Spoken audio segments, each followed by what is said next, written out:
I know this video. Okay, it's going to be Reactception. It's me reacting to Asmon reacting to me. The biggest MMO scam ever. Ever.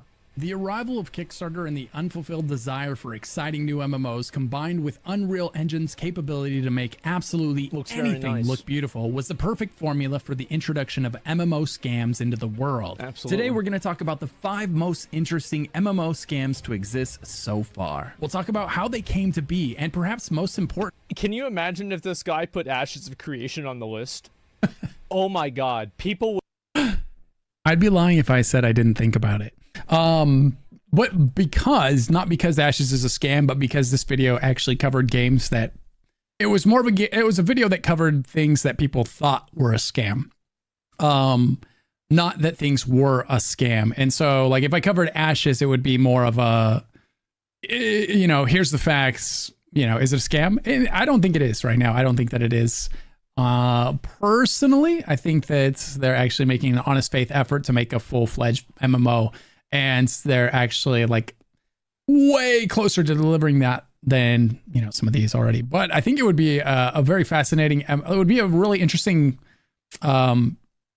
conversation to dive into, because one of the most common comments on my video was, why isn't Ashes of Creation on this video, on this list? Why isn't it? That was one of the most common comments on this video. One of them. I mean, you know, so there's obviously like a massive population of people that feel like Ashes of Creation is never going to release. And I think that's a conversation we're discussing. Any word about the new Riot MMO? Riot's MMO, well, they lost Greg Street. He stepped away from the project for whatever reason, didn't say why. So he got the team together. They're what, 1.5 to 2 years into development right now. And he stepped aside. He's going to go, he said he's going to continue working in the industry, but he's just done working with Riot. I don't know why. I don't know what that means. Yeah, that's kind of a big deal, man. What is that? What does that mean? We'll see. Would lose their fucking minds. Where they are now, was it malice or ignorance that led to millions of dollars disappearing while having nothing to show for it? Which ones went to jail and which ones got away with it? Probably and all were of them we got away wrong with it. about any of them? Let's find out. First up, Chronicles of Illyria. This was another fascinating one to follow, with a story that's going to start to sound very familiar as we go through this list. Okay. It all starts on Kickstarter, led by a man named Jeremy Walsh. Right. Was it malice or ineptitude that caused this to play out the way that it did? Let me know down in the comments what you think. It all starts on September 18th, 2015. The first screenshot was shared on the company's Twitter feed. Remember what this looks like. It's going to be important because this is Hand size? Who the fuck wants hand size? Foot size? hand and foot size is probably the most important slider on any MMO character creation screen. I disagree with Asmon. I disagree. No, I'm just kidding. It's fine. Yeah, it's no. I mean, whatever. It's one of those things like, why not? But also, I don't care. Yeah. It's not what was delivered. Then, ironically, on April 1st, 2016, the first gameplay footage is shown in a video titled Meet the Team. Again, remember what this footage looks like. Yeah, this is this footage is from Elder Scrolls 3, I think. It was Morrowind. On May 3rd, 2016, Soulbound Studios ago. announced. No joke though, like if Morrowind, if Morrowind looked this good, that'd be pretty dope. You know, that'd be pretty dope. Morrowind had a draw distance of like 10 feet, and it's one of the reasons I have a hard time trying to go back and play it now. You know, it's announces its long-awaited Kickstarter campaign, asking for just $900,000 and promising this. Of Aging, $900,000. dying, and souls. An epic 10-year storyline invites you to experience your character over multiple lifetimes. With each life, you will develop your character and make your mark in the chronicle. Bro, that sounds When your morbid as character fuck. eventually dies, their soul will be reincarnated stronger than I before. don't wanna do that. And their That's spirit and weird. destiny will live on in another character of your making. What the the game fuck? being described was on a scale never before seen. It was going to have every system and feature that you've ever wanted all rolled into one Yeah, map. I mean, that's just like the best idea, right? Because, like, why have only some good systems? Let's just have every good system, and that way we'll just make everybody happy and it'll be perfect. massive MMORPG, or at least that's what they told us. Of course. And apparently it worked. Just 1 month later, on June 3rd, 2016, they hit their Kickstarter goal, with 4 people going as far as donating $10,000 each so that they would be considered royalty in the game. Oh god. Oh my god. Oh my god. Who would do that? Oh man. Like, it's like we can call these people dumb, right? But like there's plenty of people that spend this kind of money on gacha games too. So it's like really not that big of a surprise. Like I think that's kind of just like normal. Established titles. Yeah, but that wasn't as much money, to be fair. At this point in 2016, Soulbound Studios claimed they would have the game in players' hands in just over 18 months. Not in 18 months? Wasn't this like 4 years ago? Finished, but and Elder Scrolls Online took them 7 years to make, for reference, right? And that's like, it's one of these things that, well, I probably talk about this in the video, but yeah, just like 18 months. Yes, sir, it took 7 years. What other MMOs? You know, Final Fantasy took... What year did Final Fantasy come out? They started it in 2007, and it came out in 2000... I don't remember. They take significantly longer than 18 months to put an MMO together. Even with the cracked out team. Yeah. At least in a and they had to remake it. After raising $1 million on Kickstarter, Jeremy announced the game would continue to raise money on its own personal website. That makes sense. And raise money it did, to the tune of over $8 million. As the deadline for the game... Bro, I need to make an MMO. This is such a common comment on my video, was I've somehow inspired people to become... MMO scam artists. They like, upon seeing how easy it is to scam MMO fans out of money, this is one of the comments. It's like, bro, I need to get into the business of MMO Kickstarters. I'm like, oh god, dude, this wasn't the plan. This is not what this was for. This isn't what this was for. I need to do this. This is such a good idea. No, don't do it. Like, that's such a good idea. And then you just take everybody's money and then you disappear. And you don't make the game. That's like the, or maybe you could make the game, but it's really bad, and you actually spend like $1 million making the game, and you pocket the other 7 million. Game. It's pretty much what they all do. That's pretty much what they do. Yeah. Approached in 2017, Jeremy announced that the game isn't going to meet the deadline he had promised due to their inability to attract talented developers. Yeah. The first sign that things really weren't going well. Fast forward to 2018. When everyone was originally expecting the game to be in a playable, fast forward to 2018, when everyone was originally expecting one more. Fast forward to 2018, when everyone was originally expecting the game to be in a playable state, and it was not. In fact, no one had any proof that there was a playable game at all. No member of the public had played a single minute of it. Later in that year, November 2018, with over $6 million in funding secured, people were beginning to worry about the future of the game. They noticed it had been nearly 2 years since they saw it. Wow, look at that. Is this RuneScape 3? I never even saw the game. I've only watched OSRS. So I've never seen, so this is RuneScape 3. Holy fuck. Wow, it does look a little bit better, huh? Any new footage of the game. Surely, with millions of dollars... Oh, this is nothing. Just wait, guys. And years of work put into the game, there must be something impressive to show. Almost another... Well, they have the belt... Look, they literally have the guy's... What the hell happened to the back of his head? What the hell is this? That's why you don't shave your head. You never know. You never know what the shape of your head is going to look like without hair until you shave it. This is why you don't do it. This is why, you know, it's a leap of faith to shave your head. Another year passes by, and on September 6, 2019, the first gameplay footage since 2017 is released. Remember wait, 1 second. The first gameplay.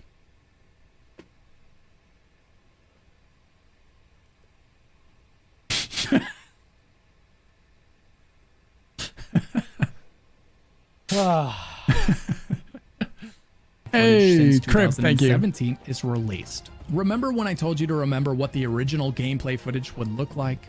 This is what backers thought they were getting. No, it's what they were told they were getting. And this is what they got.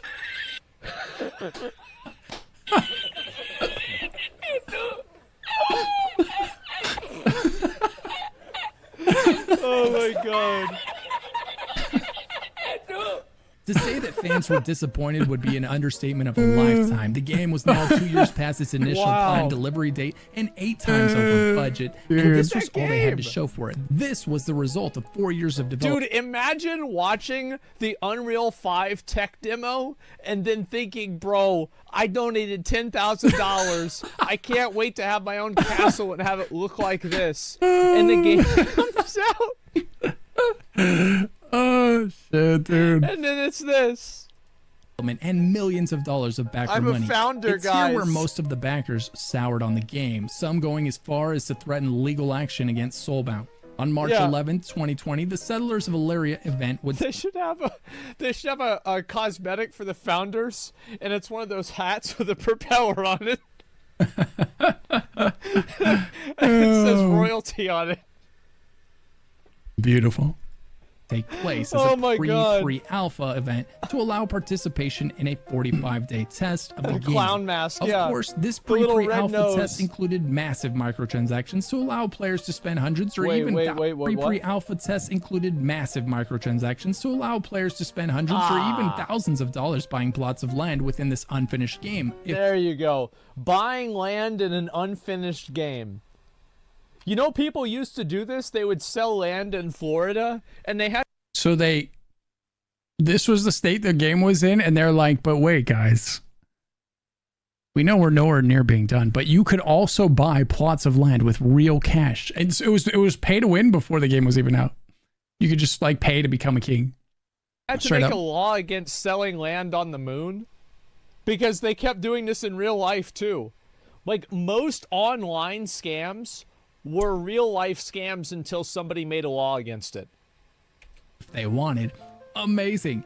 It was a disaster. Players were not happy, and now with a much more realistic idea of what this game was going to be, the funding for the game stopped coming in. In an event that was only surprising to the backers with their heads 6 feet under the sand, on March 25th, 2020, Soulbound announced the studio would be shuttering. On April... But to our great sadness, with the failure of Settlers of Illyria and 5 long months of only limited crowdfunding revenue coming in, Soulbound Studios has officially run out of money.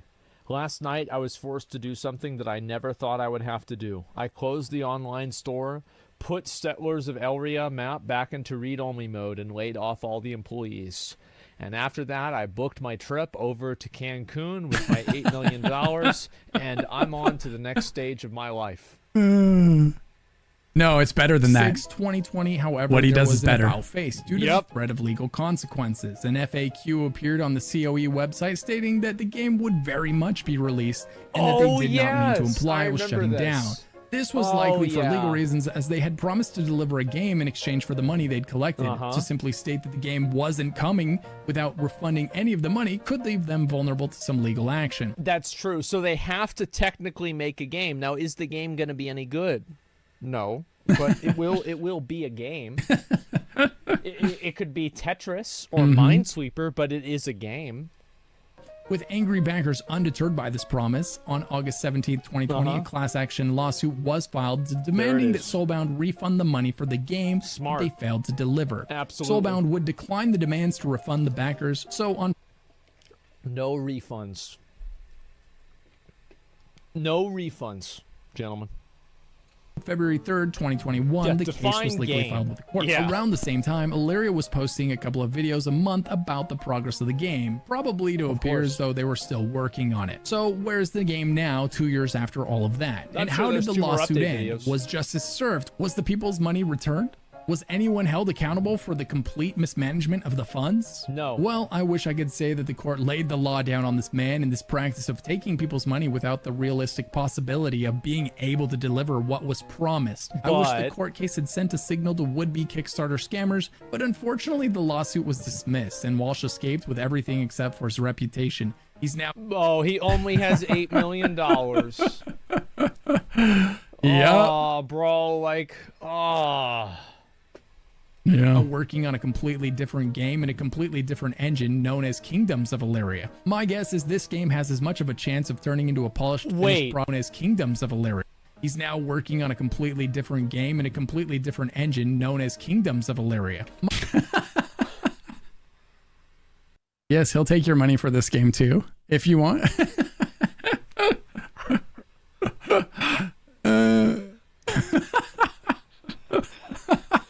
I honestly think that you shouldn't be able to sue him the second time. You should have been able to sue him the first time. But like at a certain point, like how much due diligence does somebody have to do before they just decide to light their own game on fire or light their own money on fire? My guess is this game has as much of a chance of turning into a polished finished product as Chronicles of Illyria. Whatever you do, don't give Jeremy Walsh another dime of your money for a game that isn't yet complete, because it's probable he's selling you a bridge to nowhere. I'm not saying don't buy his game when it's finished. I'm just saying don't buy it. Well, I would assume that whenever it's finished, it's not really finished. They're just selling it. Yeah, so I mean they're not, it's not the finished game, they're just selling the game now.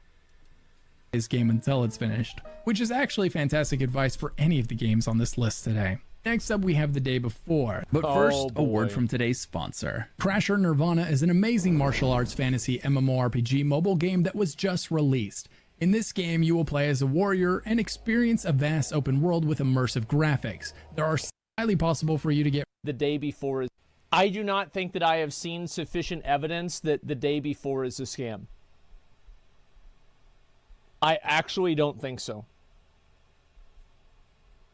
This story starts in January of 2021 when a developer known as Fantastic dropped the trailer for their upcoming title, The Day Before. It was announced as an open-world survival MMO set in a deadly post-pandemic America that has been overrun by flesh-hungry infected. It caught massive attention. The public was incredibly excited for this idea. Oh, yeah. So they announced that on March 31st, 2021, they would... People have always wanted a survival shooter, like MMO FPS game. And people have wanted this ever since like the 2000s. And there were a couple of attempts at it. Like right now we have Destiny. I think that's probably the biggest game like that. But besides that, you've also got fucking, what's that other game? Shit. Planet Side 2. Yeah, there it is. The Division, yeah, a few more. But, like, nothing has, like, really hit. Holy shit. Oh, yo, what's up, boys? Thank you, Shy Lily, for the raid. Thank you very much. Oh, my God. Wow. Thank you, guys. We're watching a video about games that are fucking scams. Or at least they might be scams. Show everyone some gameplay footage. The day before it was set to air on March 30th, they ended up delaying the trailer a week due to technical problems. The new airing date would be a week later, April 6th, 9 a.m. And so on April 6th, everyone tuned in and were met with a starting soon screen. They would watch this screen for over 9 hours until the stream was finally shut down. What? 9.5, I think. So on April 6th, everyone tuned in and were met with a starting soon screen. They would watch this screen for... You imagine being one of the people staring at it for 9 hours, like any minute now, for sure. Like it's got to... They wouldn't leave the stream open unless it was going to happen any minute now. Over 9 hours until the stream was finally shut down. Bro, that reminds me of that girl. Oh my fucking God, that girl, Taylor... Fucking, she has like a French last name or something like that, and she would just stand off the camera. Oh, rockin', yes. April 9th, 2021, 13 minutes of gameplay was finally revealed. The 13 minutes of gameplay looked great as far as everyone could tell. It would look so great that the game would become the most wishlisted game on Steam, over top of games from AAA studios like Spider-Man, Stalker 2, and even Bethesda's Starfield. This caught people's attention. Fantastic accomplished this without having a great track record to stand on. Looking back at their history, they sold early access to their game called Wild 8 and then almost immediately abandoned it. Ooh, not good. They moved on to a game called Dead Dozen, which had even more problems. It went into early access and shut down completely 3 months later. This one's going to be different. Things kept getting weirder though. Yeah, this one will be different. The trailer looked too good to be true, literally. Developers would even react to the video, stating that at the very least this looked like a vertical slice of the game that they had just created for the purposes of marketing it. Is this in game? I remember the character in the cinematic. We watched the video and the girl was wearing like really tight pants and she had a big ass and nobody was even paying attention to the gameplay at all. Like it was like a 17-minute video and people were like, yeah, I don't know about this game. I don't know. Maybe if they release gameplay for it, I'll have to watch it. And it's like, you just watched a 17-minute video of gameplay. We're like, no, I didn't. Day before. It is. Oh my. I'm getting very The Division vibes from this. Wow, the shadows are incredible. The lighting is just excellent. Told you, Look at show this. reflections. Oh man. In an MMO though, I'm skeptical. How can they do that? I'm getting a feeling this has all been rendered. This is not. I think it's more of a vertical slice on first impression. Yeah. A vertical slice, if you don't know, is this doesn't mean that the whole game is done and it looks like this. This is probably a section that they popped out and we're able to develop and carve out and make certain things look final when they're not. That's what happened with Watch Dogs. That's what happened with Cyberpunk for a while. So it's kind of like whenever you take a picture or like you clean up your room and then you throw all of the stuff behind the door and hope your mom doesn't close the door and see what's behind the door. Mm-hmm. Yeah. Out of it, so we're I'm a little skeptical. Are about to get heated.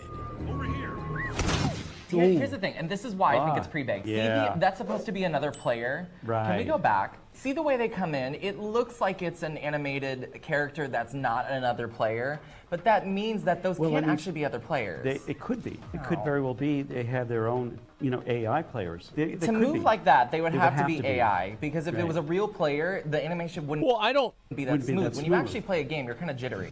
This by its Yeah, I think that's fair.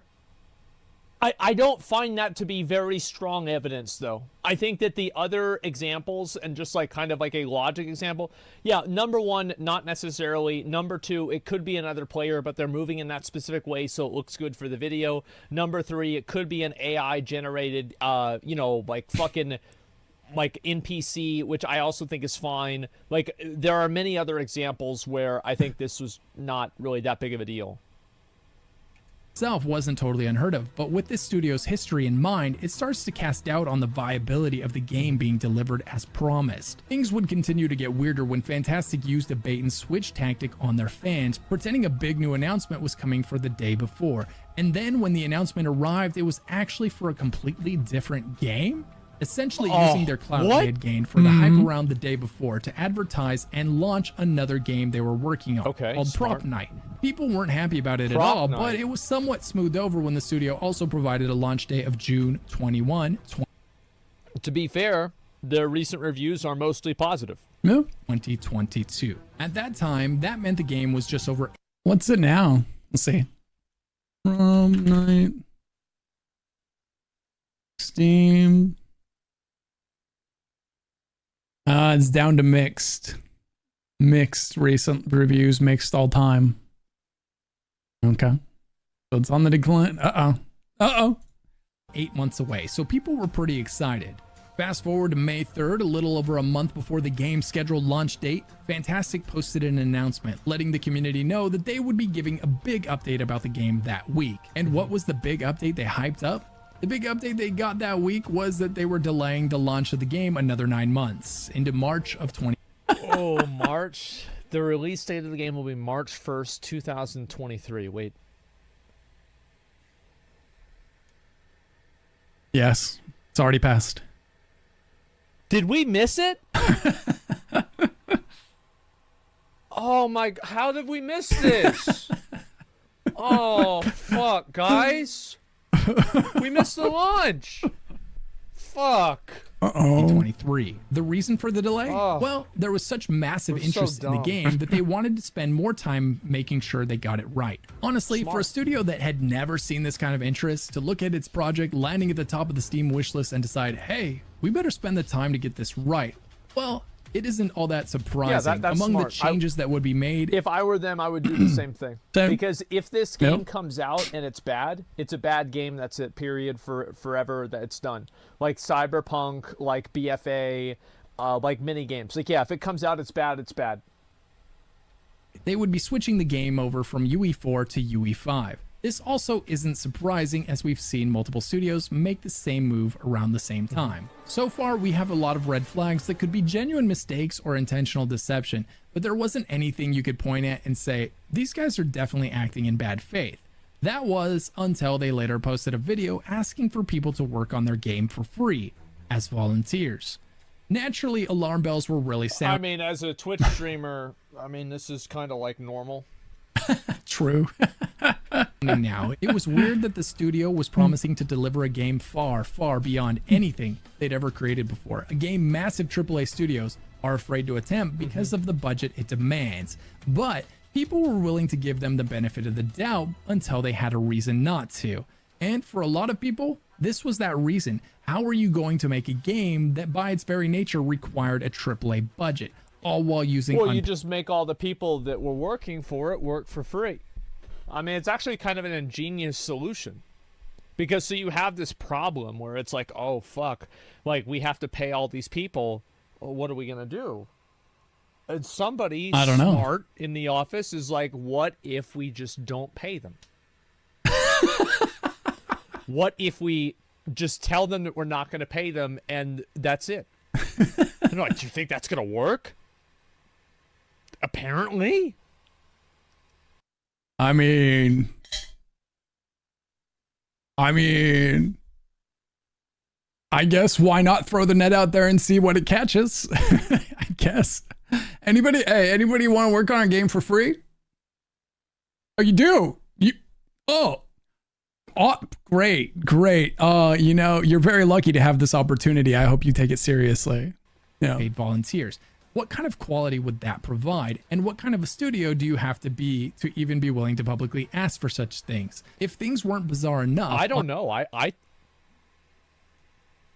can commend somebody for just being that ballsy. On January 4th, 2023, Fantastic released another video on their YouTube that was a poorly hidden ad for another product they were developing. Ooh, some kind of office app. see. The whole thing was pretending to be talking about the studio and its development of the day before, but actually it just felt like you were watching a really weird ad for some product. And that's because you were. They had now used their attention that they garnered for the day before to launch 2 other projects that were not the day before. And they had also tried to get people to work on their game for free, while also delaying the release date of the game twice. The longer the story goes on, the more the red flags pile up. And people noticed. They ended up having to turn off the comments and likes and dislikes on videos to hide the ire of the community. On the bright side, the game was going to be launching in just 3 months. So Fantastic's chance to vindicate themselves was fast approaching. That is, until it wasn't. On January 24th, 2023, the most wishlisted game on Steam was removed from Steam. In another twist, Fantastic would go on to say that it was a bug that caused it to be removed from the Steam store. But then Fantastic would later that same day post a separate post that contradicted that, saying 5 days earlier they found out that someone owned the rights to the name the day before. Unfortunately for Fantastic, this also was a provable lie, as there was evidence that they had received word their trademark for the name had been rejected months prior. 2 different posts with 2 different lies in the same day from these guys didn't do a lot to maintain and restore the faith of the people excited for the day. Oh yeah, we just remembered. Oh yeah, we just remembered 5 days ago. We meant to say we just remembered 5 days ago that 8 months ago we were rejected on the name because somebody else has already had it for like ages. Yeah. Every Bethesda game is done by free modders, so there goes that part. I mean, the mod scene, but they deliver a finished product first, and then the modders go ham, It's different. With the game not even out yet, all of the red flags, and now a trail of lies leaking out of the studio, things were getting weirder than ever. People were beginning to worry if this was even a real game at all. The only trailer they'd seen seemed to have been at best a vertical slice of the game, or at worst entirely pre-rendered. But that was all going to be a problem of the past though, as Fantastic was due to show their gameplay trailer featuring real gamplayay this time. That's true, yeah, so like they're gonna fix it so it's not really a big deal. Like all the haters are just gonna get owned. And they're just going to set the record straight and put them all to sleep. At the last second, they canceled, stating that they needed to talk to their lawyers about their name being taken before releasing the trailer. All right, never mind. The bad news Never didn't mind, stop guys. there. Never The mind. trailer wasn't the only thing to be delayed. The game's launch was also going to be delayed again for another 6 months to November of 2023. The internet was now crying scam. Everyone was beginning to think this game didn't exist. In response, Fantastic would turn around shortly thereafter and drop the game. EQ3 got announced? Did it? Wait, really? Is that true? When? I don't remember that. I don't remember. Dude, I love Asmon's commentary on this. It's cracking me up, man. It's absolutely cracking me up. And they would say that it's not a... In fact, guys, I know that there have been some of you out there who think that our game is a scam. It is, in fact, not a scam. There's no need to worry. Hey, what's up, I know homie? some people might think that it is a scam. It's not a scam. Okay, yeah. Yeah, never mind. Play trailer for the game. As expected, it didn't look nearly as good as the highly touched up trailer that came before it. Yeah. And to be honest, the fact that it looked worse now wasn't surprising and isn't all that uncommon in the industry. They tend to show very early on a concept of what they are aiming to make that ends up being far more that's attractive than what cool. they're actually able I like to you can deliver on drive down through the road. the We've house. seen a lot of AAA studios make this mistake in the past and then get rightfully called out on it by their communities afterwards. That looks pretty What good. was odd about this trailer was that the 10 minutes or so of gameplay showed a massive world that felt far from... Where are your eyes looking, guys? Where are your eyes right now? Hey, eyes up, boys. Massive Finish. world. Eyes up. It was devoid of action, a lot of walking, and not a lot going on, particularly for a game that was originally supposed to release a year ago. On top of that, viewers would also immediately notice that many of the assets in the game were purchased straight off of the Unreal Engine shop and set into the game nearly untouched. And then finally, to make things even What the weirder, the fuck? trailer even had sections that were an exact copy of other game trailers. In fact, it Smart. wasn't just trailers that were copies of other games. Smart. Even the game's logo was a copy of another game's logo. Smart. And Yep. so was its art. This Yeah, game I mean, you just... The thing is, well, you take everything that people have already done because you know that works. I mean, you know it works. And so you might as well just keep doing it. may still launch, but we would have to be ignoring an absolute ton of red flags to say with any level of confidence that the launch will go well. If it does end up being a scam, it will have been an impressive one, as it will be the first scam MMO to have achieved the status of most wishlisted game on Steam. I hope they prove... I don't think it's a scam. I actually do not think that the day before is a scam. What do you guys think? Scam or no? Do you guys think this one's going to come out, make people happy? Or are they going to put it into early access, sell it, and then never really turn it into a playable product? Scam, not real. Reason why I don't think that it's a scam is because they're not asking for money. Like, who are they scamming? They're not asking for money yet. Early access. It's called early access nowadays, not Kickstarter. Scamming the publisher. The publisher for this game is a literal, like, multi-hundreds of millions of dollars company that has gone on record and said that they have reviewed the game and it's actually a game and it's actually happening. So unless you think that you as a Redditor, YouTube commenter, YouTube viewer have a better insight into this than the fucking multi-$100+ million company that is producing this game, come on. Maybe they're just fucking dumb. Maybe they saw it at the top of the wish list and they know it's going to make millions of dollars in early access. Scamming my time by watching a 10-minute trailer? Yeah, I just don't think it's a scam. It's not a scam, it's a shit game? Yes, I think so. Multi-$100 company? Yeah, sorry, I was for a second there I thought I was talking about Blizzard. It could just be a marketing scheme.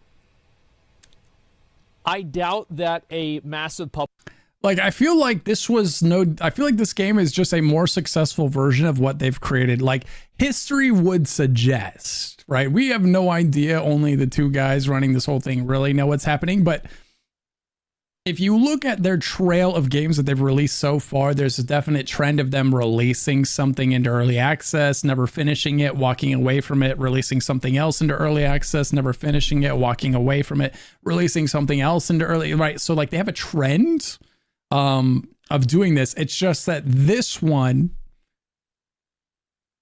happens to go viral and become the most wishlisted game on Steam.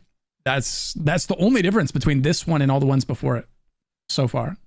Publisher, like the one that's publishing this game, I forgot the name, would want to attach themselves to something that's as problematic as this. There's no reason to.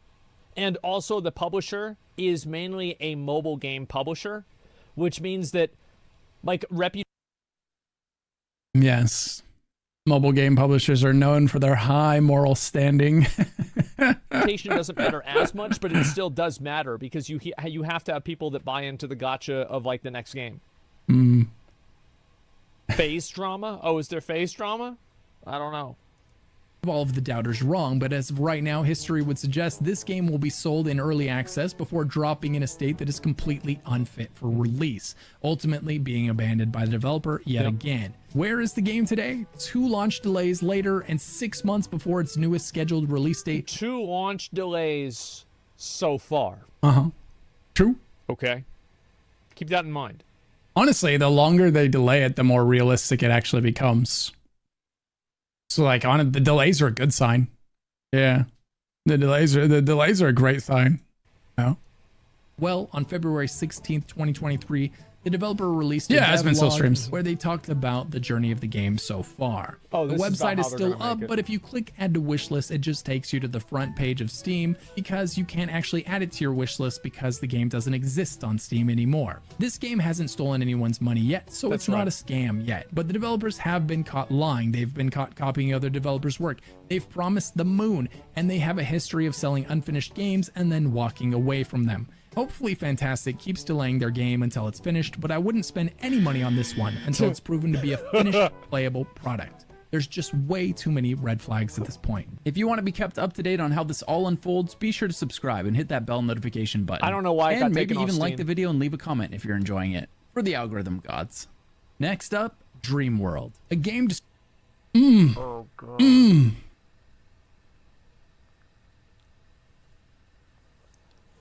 Oh. This MMO here is one where, like, if you gave these guys money, it had to be kids. It had to be kids with their mom's credit cards. It's the only thing that makes sense. It's the only thing that makes sense because nothing they were promising made any sense at all. Didn't seem realistic at all. Like, it's what it has to be. Oh boy. Oh boy. Oh boy. Oh boy. Here we go. Described as being the infinite open world MMO where you could sculpt the world and create anything you wanted with a massive catalog of objects in one single world with millions of other players. Millions You could at the explore same time. thousands of unique biomes and fight and tame Dreamworld's incredible creatures. Absolutely. This game claimed it would be the last game you ever played. This should have been the first red flag because the slogan doesn't even make sense. The Dreamworld Kickstarter led by Zachary Kaplan and Garrus. This guy apparently just had like rich parents and they just pretty much paid for everything, and so things kind of worked itself out. And Bellic made a lot of promises that were more or less impossible to fulfill. But who are they? What is Zachary Kaplan's history that allows him to believe he is capable of taking these people's money and delivering on his massive promise? Okay. Well, he opened a crowdfund for a speaker you wear on your chest back in 2015 because he claims he was hit by a car not once, but twice while running with his earphones in. This man does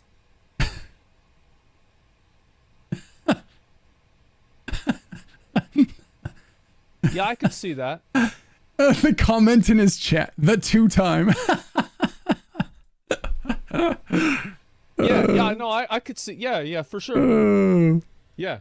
Doesn't need a speaker on his chest. He needs to stop running in the freeway. Guy thinks he's Eventually, Iron he Man. stopped that crowdfund and promised all of his backers they would be able to purchase these speakers in just a few short months. That was in 2015, and here Did it we are happen? 8 years later, and the website is still up with the product still listed. Oh, it says coming soon. Oh, I see. So it'll be soon then. Okay. Wait, it's $150? Are you fucking kidding me? Are you fucking insane?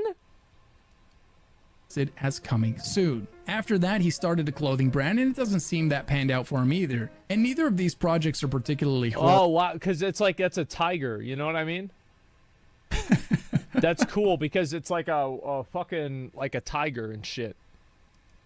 horrible ideas. That's I crazy. won't fault anyone for trying to be an inventor or an entrepreneur. By themselves, these ideas are completely fine. The No, but they're not, though, because it didn't work out. It didn't work. So, like, if you have somebody that takes 2 L's and it's like, you know, I got another one in me, I don't want to back that.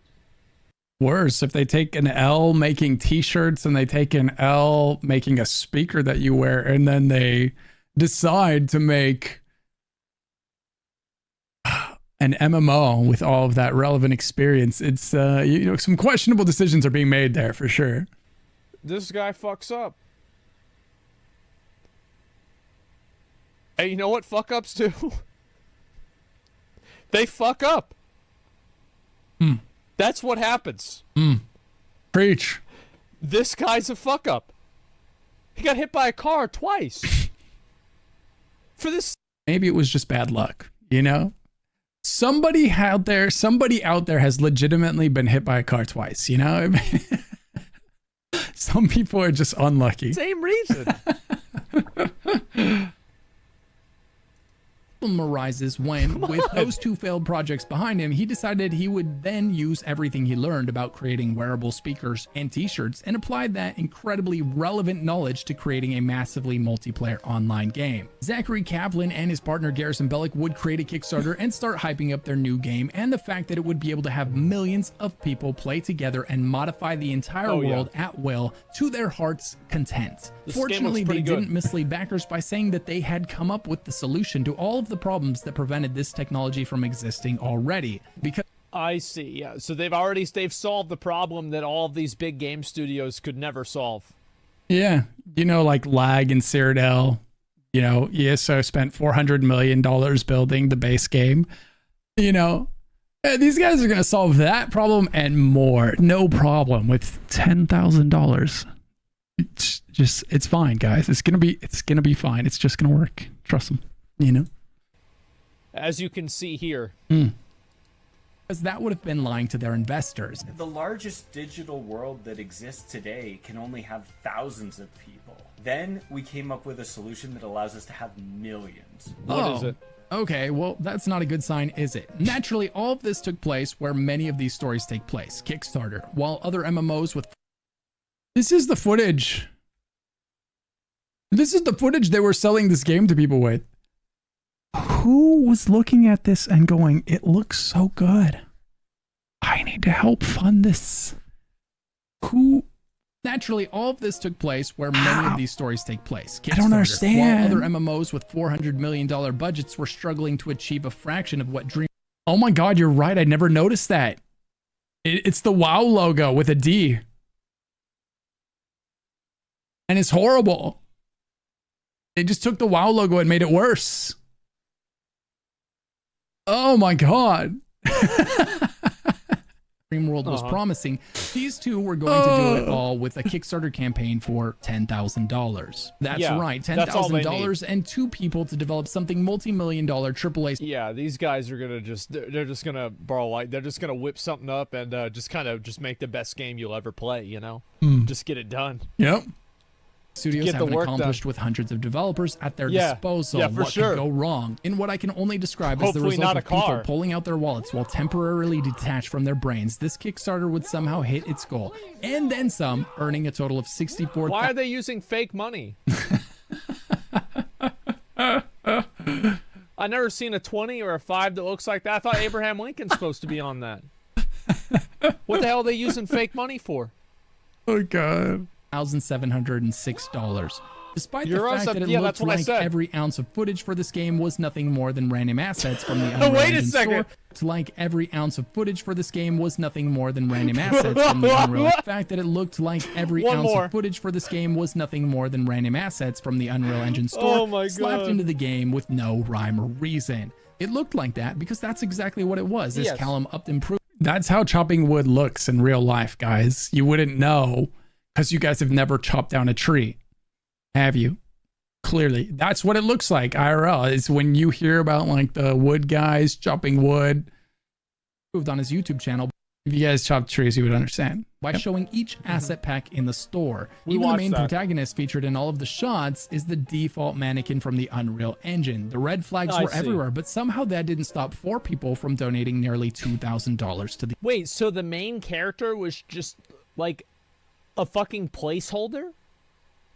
game. Once you have backed the game, you were promised access to the pre. Yeah, the main character, the main mannequin, is just like the default mannequin in Unreal Engine. You know?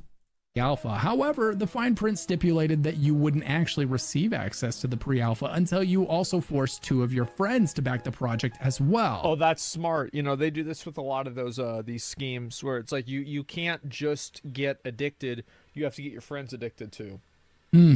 It's like, yeah, we've seen this, right? It's like whether you're selling. They're like, let's take a Kickstarter scam, and that's not scammy enough, so we got to sprinkle some MLM on top of it. Oh, perfect, dude. Juice, knives, stuff like that. Yeah. It's things like this that start to push this entire Kickstarter farther away from ignorance and closer to malice. As soon as the Kickstarter closed and they had all of their money, they went to work on the game, right?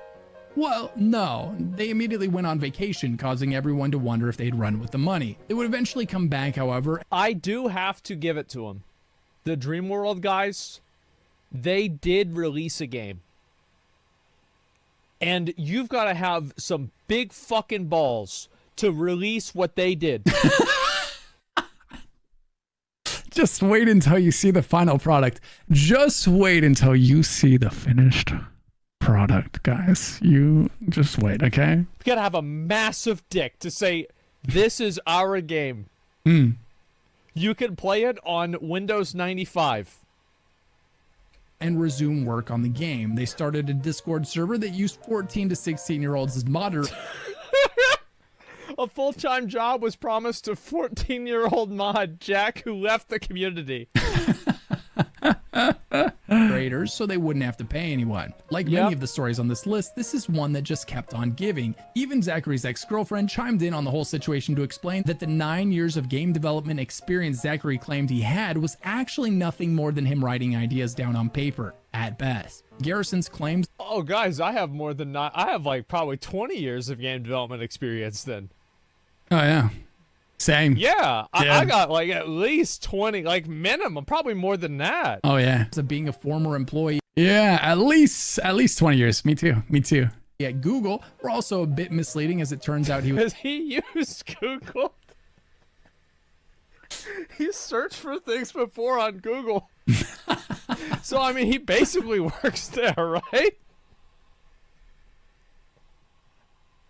Was nothing more than an intern for a few months.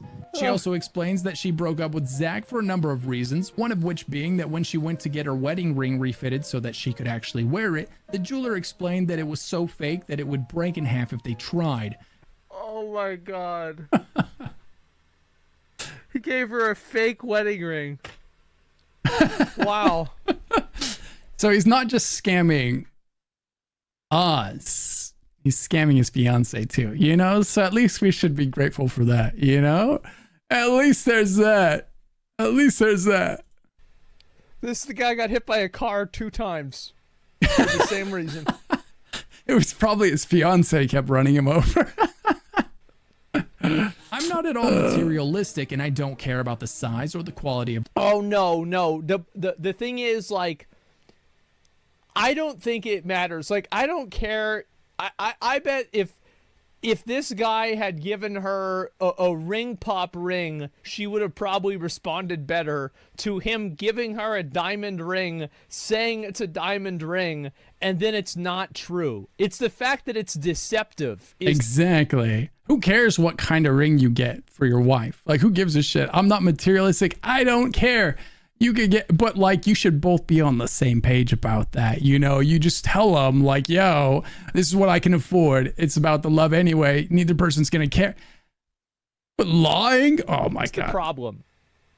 Lying about it. Wedding ring. I'd argue it's the least important aspect of any marriage. But buying your fiance a ring so fake it can't be resized and then gaslighting her for asking about it shows severe lack of communication and maturity. But this was some pretty damning information. We basically confirmed that both of these guys greatly misled their investors where it pertained to their previous experience in this type of a project. Fortunately for them, they would have a chance to prove all of their doubters wrong. As with all things like this, eventually the product would be delivered. That's right. Or and not. It did. On May 20th of 2021, we'd finally get to see Dreamworld in all of its glory. Yes. The moment everyone had been waiting for. Content creator Skiasso posted a video of himself. Look at that. Look at it. Behold the finished product. Bro, you remember this guy? And he was so excited and happy about this game. He was like, bro, I know there have been haters, but I think it's really going to come through. It's going to happen. This guy's a mystery, dude. He was a grown man. He was a full grown man that was 100% on board. He bought into the dream, dude. A grown man. How? This guy had like 100 subscribers. And like he's just going through the alpha for the game and he's like, oh god. Oh god. It's like, guys, maybe one day it'll be good.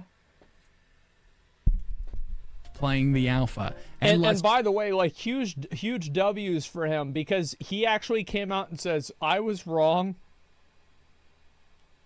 It is bad. I was swindled. And it can happen to you.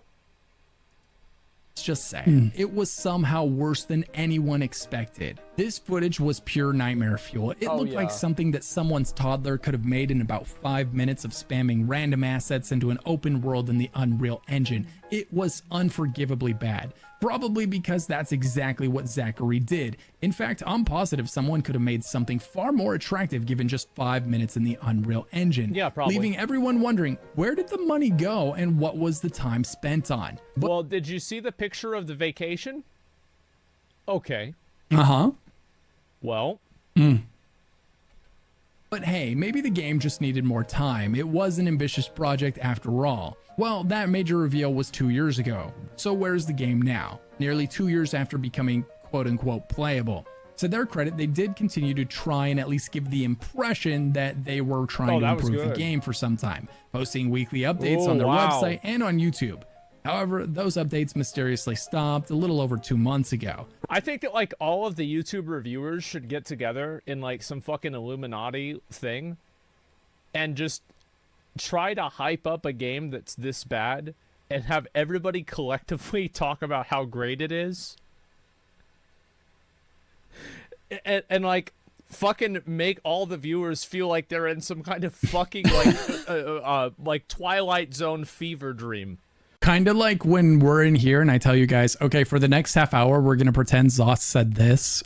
And then we all go along with it. And every time someone new enters chat, we just pretend like it's Zoss announced something heinous. Those are good days. Those are fun days. Where everybody's talking about how fucking lit this game is. And every content creator is like, bro, this is good. Yeah, like the new kangaroo race Zoss announced. Oh, that was a good day. That was a good day. Yeah. Yeah, there was a lot of confused people in here that day. To change the world.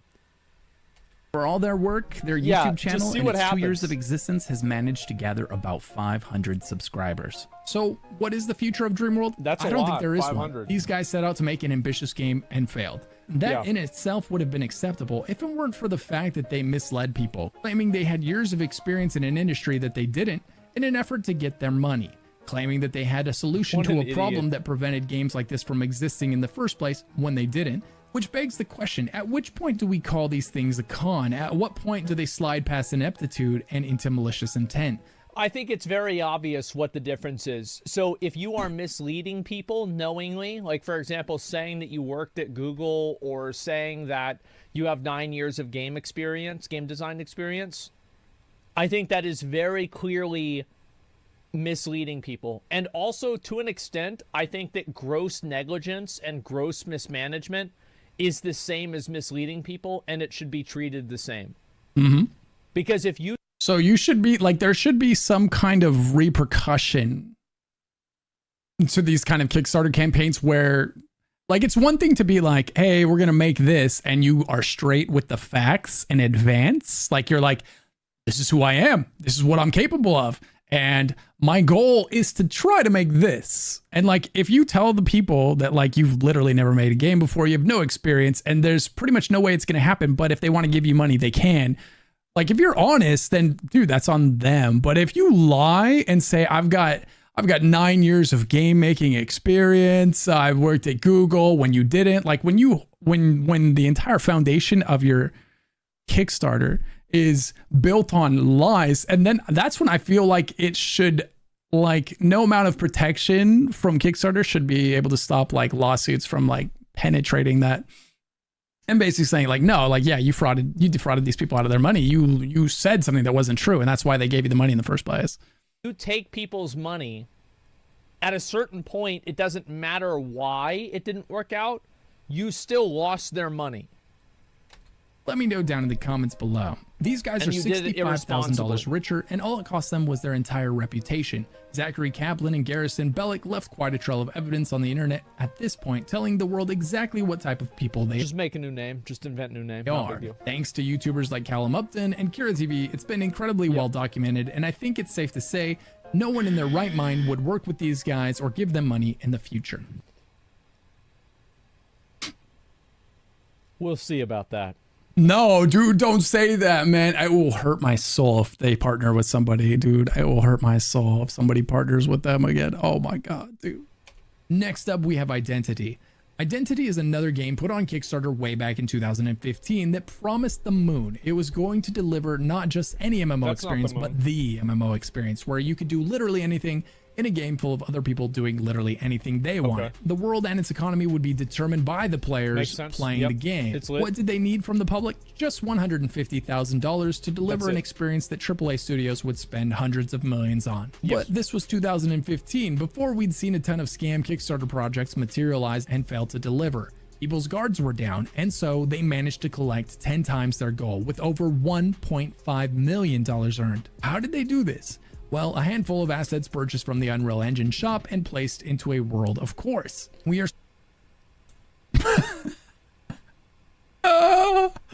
Leave your mark. Gain fame through your expressions. Wow. Gaming really is something nowadays, isn't it? You could buy their game so that you could use Microsoft Paint inside of their game. It's actually kind of brilliant. It's pretty cool. Starting to see a trend here, aren't we? Pledgers were even able to spend $5,000 for packages that would allow them to go into the office and game with. Did Mina draw that? No, that's finished artwork. So, the development team. Except there wasn't one. There was no office. Passport stamp, a unique backer hat, closed beta access, plus $15,000 of in-game cash, plus used motorcycle, plus sports car, plus semi-truck, plus penthouse apartment, plus a 5-car garage, closet stacked with a dozen random outfits, plus 60-minute video conference with John and the development team, plus design your own unique in-game t-shirt, plus invitation to visit the office and spend half the day gaming with the team. And there was no development team, just 2 friends. The studio was only just created immediately prior to this Kickstarter by John Vanderswet. One of the consistent problems with all of these scams is the lies. Every development studio on this list has a habit of lying. These lies were a large part of why people were willing to give their money to these projects in the first place. Yeah, of course. It is these lies that should absolutely come back to haunt them in court, but for some reason never do. In the case of John Vanderswet, his lie was that he had invested lots of his own money in the game and that he just needed the last... Well, it was a lot of his money because he had $100 and he invested like $50, so that's like half of his total net worth into this game. That's a lot of money. Yeah, $50, it's a lot of fucking money. This guy might have more balls than anybody else on this list. This guy, by the time we get to the end of his section, okay, John, shameless, okay? You guys have no idea. Shameless. Hey, man, all right? He had $100, now he's only got $50 left. He spent half his money on this shit. $650,000 to get it over the finish line. He even went as far as saying, should we meet our goal here in Kickstarter, we'll have everything we need to ensure that Identity gets completed. As mentioned, the game received 10 times what he asked for. John received $1.5 million. So according to him, this was now a slam dunk. He needed $150,000 but received $1.5 million. The estimated delivery of this game, according to the Kickstarter page, December of 2016. The Kickstarter closed and they began accepting additional funding on their own personal website. It wasn't until 2016, the year the game was due to release, that people started becoming suspicious of the product. You've got to remember, like 2015-16, this was in the dark ages of MMOs, where there were no good MMOs that had come out. Final Fantasy was still garbage. Warlords of Draenor. Yeah, ESO was struggling at this point. ESO was in pretty rough shape. Final Fantasy was in pretty rough shape. Well, Final Fantasy just relaunched. I think 2013. Star Wars, yeah, there were all these like young MMOs that were like young and struggling, and then there was all these old MMOs that, you know, people burned out on. Draenor was in full swing. Like every other MMO was dead, bad, or garbage. So like people were throwing their money at anything. Project, noticing that outside of the initial video of some pre-made assets placed into Unreal Engine, the only thing the developers had produced for the public were some sketches and some conversations. Yet another thing this game has in common with the rest of the games on this list. With the beta supposedly just months away, the developers still had zero footage of the game to show to the backers. Heck, they couldn't even manage to share a screenshot. The developers explained that they were simply too busy to communicate with the public due to the fact that they were hard at work on the game. So they were claiming they didn't have time to do this. Simply hitting the print screen button here will do the trick. The image is now on your clipboard, ready to paste into Paint or other imaging programs. Yeah, but like, I mean, then they have to use it on another program and then name it and then put it on the website. You have to talk to the website developer and then you have to upload to the website and then you have the resolution of the picture and like, what if the resolution is wrong? And so like you put all these things together and it's like, there's just so no hard. way we can get this out in time. Yeah, it's really hard. No way. Yeah. Yeah, that makes total sense. It's at this point that the people with a brain started to realize something was wrong, while the zealots without a brain attacked them for questioning their developers. This is the stage we see all too often in these publicly funded game development cycles. The first people to talk critically about the game and question how realistic its plans are crucified by those who have chosen to Remember, this is what happened to me with New World, is I spoke out and they hated me for it. Believe in their new higher power without questioning it. A couple of months before the beta due date, they announced that something playable. Everyone in chat, Ashes of Creation. Dude, I got crucified for what I said about Ashes of Creation in my video. I think that's a little bit of that. I think there's definitely a little bit of it there. You know, bringing up some very obvious problems with Ashes of Creation in terms of its intended design in 2023. Yeah. Would be available. It was awesome. 2017. This was a delay, but not a massive one. They followed this announcement up with an actual video of gameplay, much to everyone's surprise. Amazing. The video received hundreds of thousands of views and was mostly well received by the audience. But now with 2017 coming and going, despite the promise of a playable beta releasing that year, an announcement would come on November 3rd, 2017, stating that something playable would be released on March 21st, 2018. It wouldn't be the whole game, but rather just a small module, not the entire world that you could do anything you wanted, anywhere you wanted, but instead one small town square. Yeah, it's like, I mean, you're not really going to get the thing that you were paying for, but like you will get something. At this point, Asylum had raised over $800,000, over 5 times what it asked for. It was also behind schedule and proposing to deliver a small fraction of the game that was promised. But at least it was something tangible. Oh, that's smart for them to put Lyric on the screen, since like Lyric plays a lot of games like this. So it's like, hopefully they're trying to bait his audience into watching it or to get him to look at it. That's smart. Players would finally be able to boot up and play. On February 12th, 2018, they finally released a trailer with actual gameplay footage. Although this footage was incredibly underwhelming. As much as backers wanted to see this gameplay, they were ultimately disappointed with what they got. this game still looked like little more than some basic assets slapped into the Unreal Engine, something we're growing all too familiar with now. Backers had one thing to keep their hopes up. The playable beta was only weeks away. Yeah. That is until Asylum delayed it again, but this Oh. time only by a month. Given players had waited I'm starting to see a trend here. this long, one extra. As long as the game never comes out and disappoints people, they keep giving you money. That's what this video proves. As long as you just never release your game, like the longer these companies took to deliver their product, the more money they made. The longer they waited to prove that their product wasn't real, the more money they made. Extra month was not a big deal. Yeah, true. Then days before the launch, they delayed it again, this time indefinitely. And why not? They had at this point made over $1 million by delivering absolutely nothing. Players still knew next to nothing about the game, something that seems to be quite key to getting thousands of people to part with millions of dollars. Tell them you're creating something amazing while also telling them nothing at all, and watch how easily. Well, exactly, because the Star Citizen, that was another game that was, my comments for this video were littered with Star Citizen video win. So maybe I'll have to make a Star Citizen video also where we explore whether or not it's a scam. Not saying it is, but it's definitely worth a conversation. the less that you tell people, the more that you can get out of them, because everything in their mind is always going to be better than what the reality is.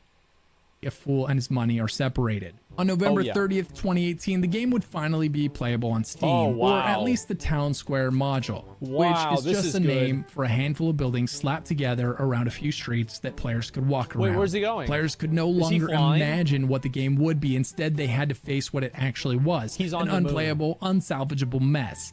And so, with the illusion shattered, players would stop sending funding to the game. The game instantly received a mostly negative review on Steam, the worst that you could get. So where is Asylum Entertainment and its MMO 5 years later? Almost none of the bugs. Why is Asmongold popular? Because he's hilarious, dude. And he's real. He's honest. He's just like, he zero shits given, dude. He's very honest, very real. I think that's a lot of why, you know. Looks like PlayStation Home. How many of these things are out there? These kind of projects? A lot of them, surprisingly. Yeah. You trust early access games on Steam less and less. Oh yeah. Yeah. Every early access Steam that comes out. Yeah, there's more and more that are just not, they don't ever finish. They don't. Yeah. I think there's a lot of people getting jaded by the early access system on Steam. You know, it's like I said, when we started this video today, I said early access is the new Kickstarter. It's the new way to put an unfinished product out there, like be like, okay, yeah, it's shit now, but give us money so that eventually it won't be, right? And you're just selling an unfinished product that probably never will be. Yeah. Bugs or problems that existed at launch have been fixed, but it gets better. It seems John Vanderswet, emboldened by successfully scamming his backers, couldn't help himself. In 2020, he would go on to explain that the studio needed more money to finish Identity. That's smart. The game that had basically seen no progress in almost 2 years since its release. He explained that another developer had asked because if you can get money for them once, at that point, the thing is, it's easier to get money from people multiple times because then they're invested into it, you know? Asylum to be the publisher of their mobile game. Now, you might be wondering, why would any developer in their right mind go to this man to publish their game, given his 100% track record of failure in delivering games as a studio? Well, what he did not tell everyone is that the developer that approached him to publish their game was him. Yeah, he created a second studio to develop a mobile game while he was supposedly working on Identity. And that's smart. This guy, let him. So he told all the people that paid for this game to be made, hey, guys, I just need a little more money. Another studio asked me to publish their game, and then we're going to be good. They're going to give me a ton of money. I just need a little more money from you guys. This other studio came. They need me to publish their money, publish their game. And the studio that came and asked him to publish their game was him. He started that studio of him, and him. And that was the studio that was coming to him. And so he was trying to give himself credit by creating another studio and then claiming that this other studio, This guy just never, and like he thought nobody's gonna notice this. This is just like, it's not like a little lie. These are just like blatant. It's like the person, like, have you ever been in a conversation with someone? Have you ever caught someone in a lie? And then when you caught them in the lie, like it was so obvious that they were caught. And then they're like, nope. But all of the evidence is there. They're literally holding the thing and they're like, no, I didn't. No. And they just keep lying and you don't even know what to do because like, as like a normal human being, this is the moment where you would be like, ah, shit, I got caught. Yeah, dude, I'm sorry if I screwed up. All right. But this person's just like, nah, dude, no, I didn't steal this. I don't even know where this came from, and you're just, you don't even know. You don't even know. Yeah. You're just like, wait a second. Wait, dude. Like, no, you normal person. This is where you've run out of options. This is where you, Cook. Smart he guy. needed us to give him more money to fund this new game so that Identity would have the money it needed to finish. He even created a This brand is new... like, bro, can I borrow $5? No, I'll pay you back the $10 from last week tomorrow. But yeah, could I get $5 today? Because like, yeah, it's like, because then I gotta have like a fucking, like my money's tied up right now, but like tomorrow I'm gonna get paid and like then I'll get you this $5. You know what? I'll just get you 20 back. All right. So like, if I could just get $5. Kickstarter campaign Yo, for the King, new I'm mobile game begging called Furballs. This is perhaps the most infuriating part of people getting away with this. They dive right into it again. He claimed that none of the money from Identity, while he was still scamming the Identity audience and trying to get money out of them, and that well was drying up because they had come to realize what was happening, he started his next Kickstarter scam. And his first wave of funding he tried to get from the people he scammed before because he still had their email addresses from scamming them the last time.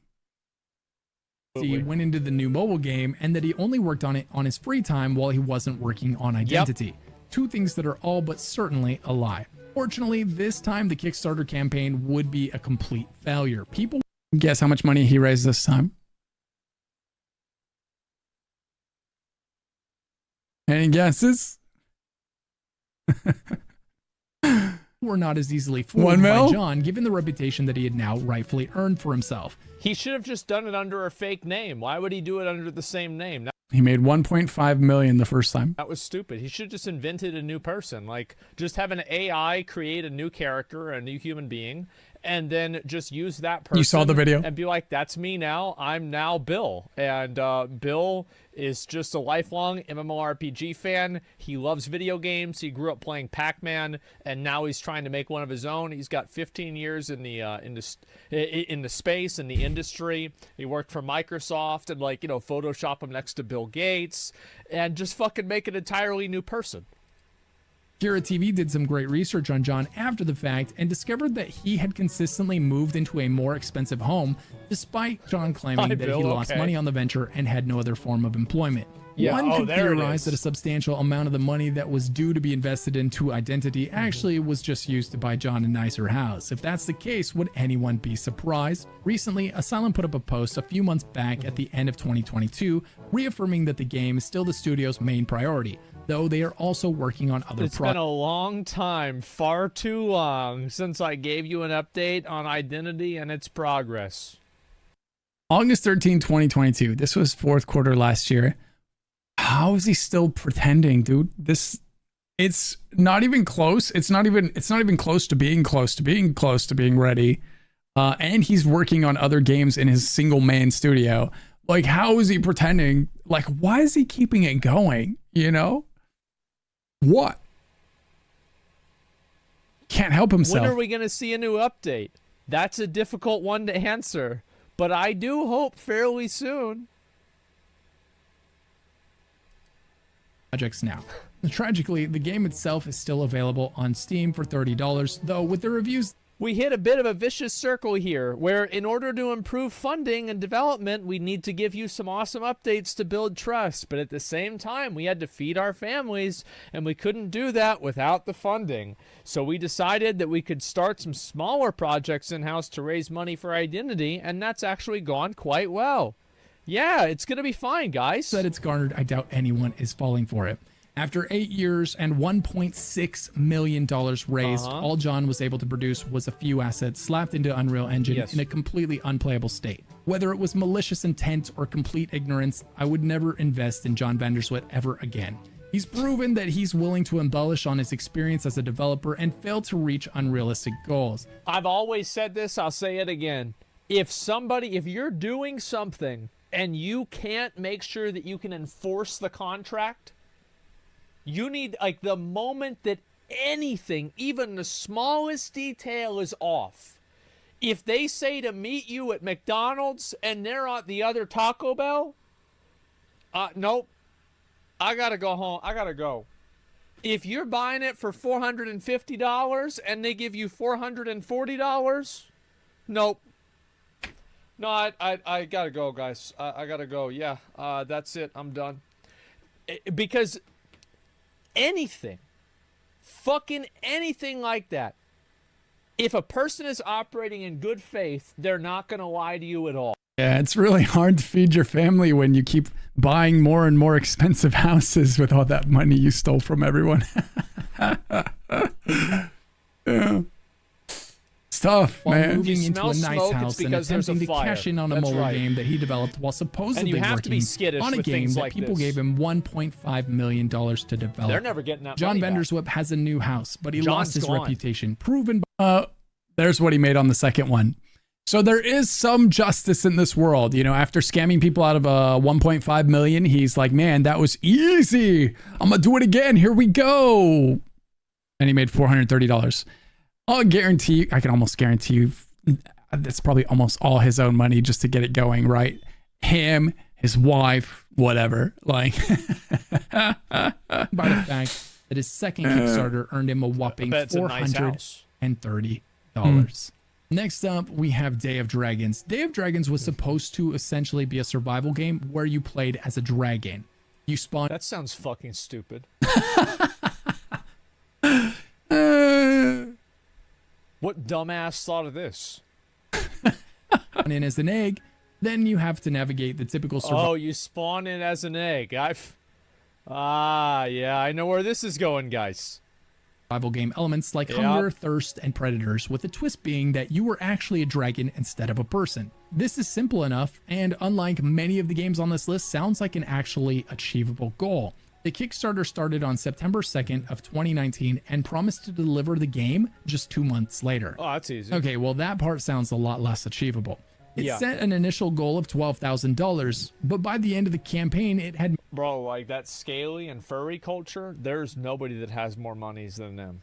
That's what I learned from this, dude. There's an underserved market here, man. There's an underserved market here.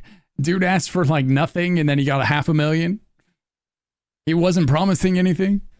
Like, I'm telling you, bro. They're just like, take my money. They drop a rack or two on a fursuit, and... I hear from other people that those things get dirty. Made over $500,000. Once again, the demo that sold the entire game is just another asset flip demo, meaning that the supposed developer of the game simply purchased these assets on the Unreal Engine store, threw them into the game, and gave the impression that this is the type of work that they were able of producing. The Kickstarter claimed that this game had been in development for 2 years, but the developer Jo himself was a ghost. No one could find him on the internet or any proof of him having any experience in the industry, though that didn't stop Jo from making over $500,000 from this Kickstarter campaign. Jo would even go on to post pictures of work that wasn't even his own as examples of progress being made on the game. Essentially, that's smart, you know, that way, because like you can show the work, but you don't have to do it. So it's like a win-win situation. Like, number one, people are happy. Number two, you don't have to do anything. So it's like, this is an obvious decision. Lying about what was being done to the game. Seeing the success of his Kickstarter campaign, Jo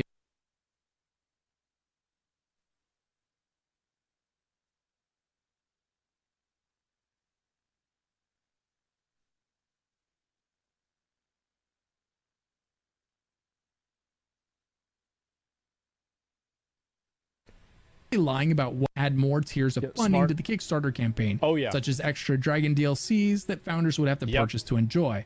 This wasn't all, though. He even intended to sell merchandise for the game he hadn't built yet. Smart. Everything he was doing and saying was 100% focused on extracting money from the people that supported his game.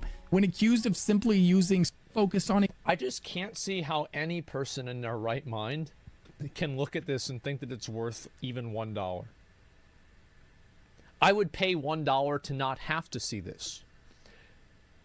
Like, I would pay $5 to never have to play this. Like, if somebody said, all right, listen, you either play, you know, you're locked in a room and you have to either give us $20 to leave or you have to play this game for 8 hours. I would give them $20. Extracting money from the people that supported his game. When accused of simply using store-bought assets, Jo denied it, claiming that he had coded a substantial portion of the game himself. But when a Linux version of the Steam build was unpacked, it revealed that there were only 4 lines of custom code in the entire game.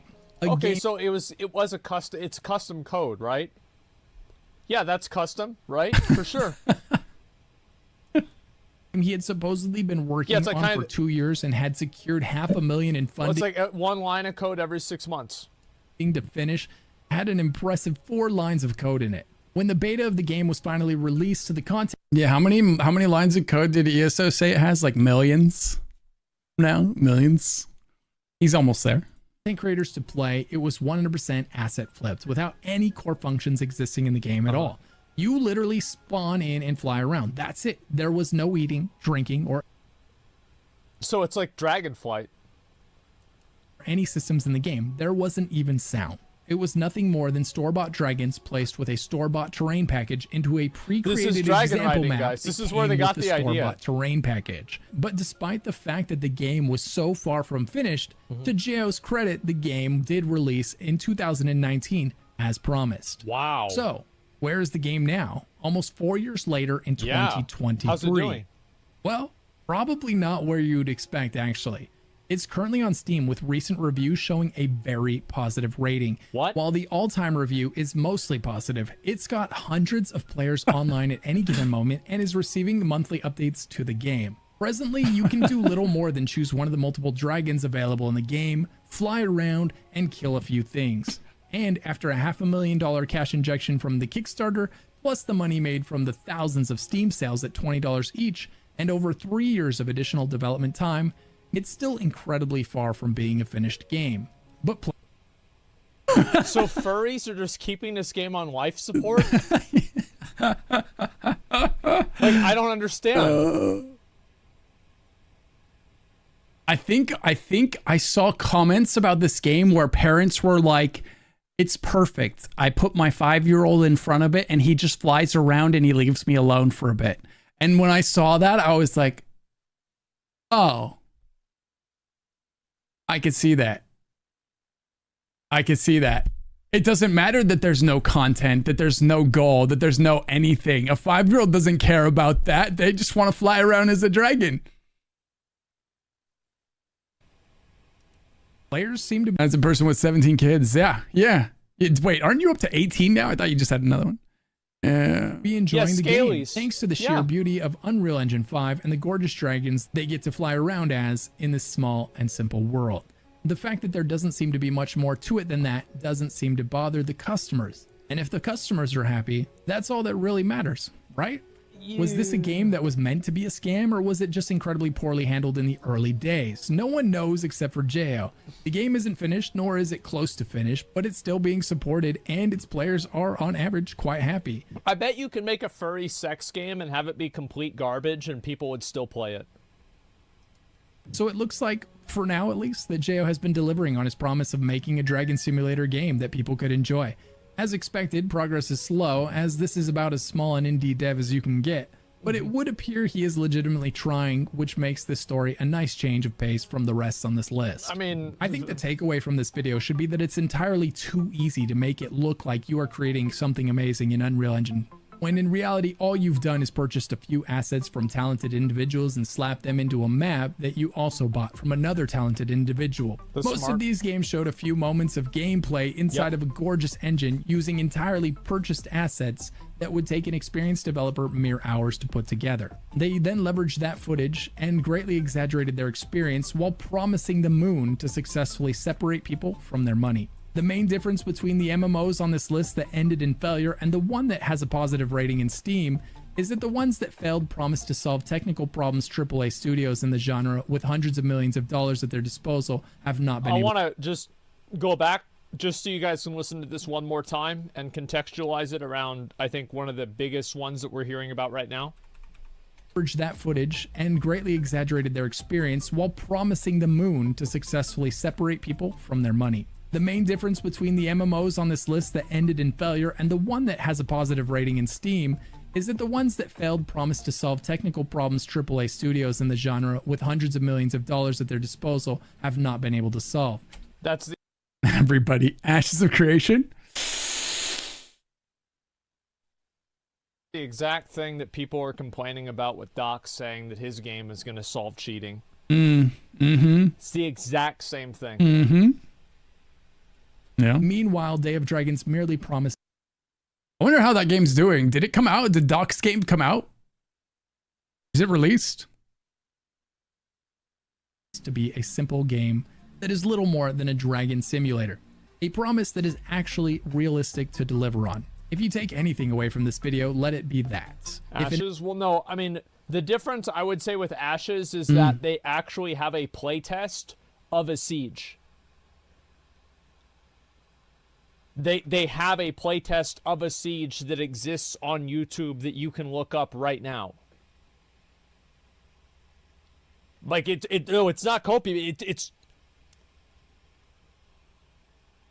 But it's there. You can look at but you can look it up. Yeah, Ashes is already farther than any of the games on this list. Already farther than any of the games on this list. I do think that it's probably going to have to rein its scope in at some point just so that it can release before nobody cares anymore. But I think it's, it does seem like a game that's actually going to come out someday. MMO promises to deliver everything. If it promises to have every system you can imagine and to have player numbers the developers can only dream of fitting into a single server, that MMO is either being driven by malicious intent or severe. Pantheon, on the other hand, dude, that game's looking pretty rough. I mean, if it came out 5 years ago, it wouldn't look good. Incompetence, neither of which you should be giving money to until it's a finished product that has proven its worth. And if you do give it your money, history has shown that you will be. You tried all these games? No, they didn't release. These games didn't release. None of them have been released yet. Disappointed. So be careful with those Kickstarter campaigns, friends. And if you enjoyed this video, be sure to check out the amazing content creators like Kira TV and Callum Upton, who have both done a lot to protect the MMO community from fraudulent Kickstarters by covering them in depth. Massive shout out to my YouTube member. It's in early access. It's not out. Yeah, it's in early access. It's not out yet though, the game. I mean, I don't buy early access games that don't have that look like they're never gonna finish. Okay. If you want to be a YouTube member to help me make the best content I can, and for behind the scenes footage, emotes, and private Discord channels and more, click the join button down below. Please like and subscribe for the algorithm gods. This is a great video. And if you're into it, catch me live on Twitch over at twitch.tv/luckyghost. If you're not sure what to do next, check out one of the amazing videos popping up on screen right now. Easy. Motherfucking Z. This is a great video. I like that one a lot. Let me link it for you guys. Damn, dude, great video. Yeah, I agree. I don't understand. Great video, dude. I agree. Great video. Also, shout out to Asmongold, dude. Thanks for watching the video. Glad you liked it. Yeah. And why were people giving the example of Ashes whenever Ashes had a playtest showing that many people actually moving around and playing in the game? Like, I mean, I'm not. The thing is, like, I'm not trying to like shit on it, but like that's just. Ashes copium. Well, like, how's it copium if you can see it though? I don't understand. Like, how could that possibly be copium? Yeah, you're memeing. No, okay. Yeah, I mean, if it's just memes, that's fine. It just didn't make sense to me. That's all. But yeah, this video is fucking amazing. I don't buy games, they're given to me. Oh, sometimes that's true. Sometimes, like half and half. Amazing. I love this, especially talking about the scams in these games. They're so fucking funny, especially seeing people just dump their money into it. Oh my God, how can you possibly do that? It is crazy.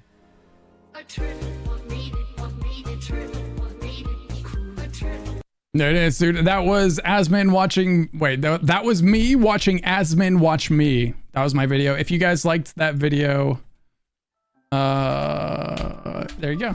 It's on my YouTube channel. Check it out.